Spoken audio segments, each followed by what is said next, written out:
বন্ধুসকল মোৰ লাইফষ্টাইললৈকে আপোনালোকক স্বাগতম জনাইছোঁ। মোৰ হেপিনেছ আপোনালোকক দেখুৱাব বিচাৰিছোঁ। মোৰ লাইফৰ যি হেপিনেছ আছে হেপিনেছটো মই আপোনালোকক দেখাব বিচাৰিছোঁ।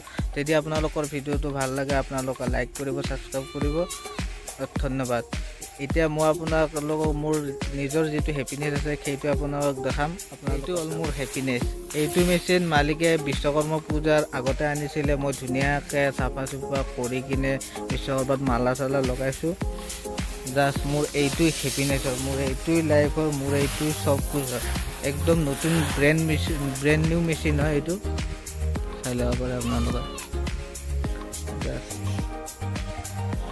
মোৰ এইটোৱে হেপিনেছ হয়। জাষ্ট এইবিলাক ছাইডতে আছে এটা গাড়ী লোড হৈছিলে, ফিল্টাৰ চেন বুলি কয়। এইটো পানী যে আমি ফিল্টাৰ কৰোঁ, ফিল্টাৰ কৰি কিনে খাওঁ, এইটো ফিল্টাৰ চেন বুলি কয়। এইটো বাহিৰে বেলেগ জেগাত ছাপ্লাই হয়। জাষ্ট এইটো মই আপোনালোকক এইখিনি মোৰ যাতে মানে আপোনালোকক এইকাৰণে ভিডিঅ'বিলাক দেখাওঁ বা সেইকাৰণে মোৰ ভিডিঅ'বিলাক বনাওঁ যে মোৰ স্মৃতিবিলাক আপোনালোকক, মোৰ লাইফষ্টাইলবিলাক আপোনালোকক দেখুৱাব পাৰোঁ। ধন্যবাদ। ভিডিঅ'টো ভাল লাগিলে আপোনালোকে ছাবস্ক্ৰাইব কৰি দিব। Thank U.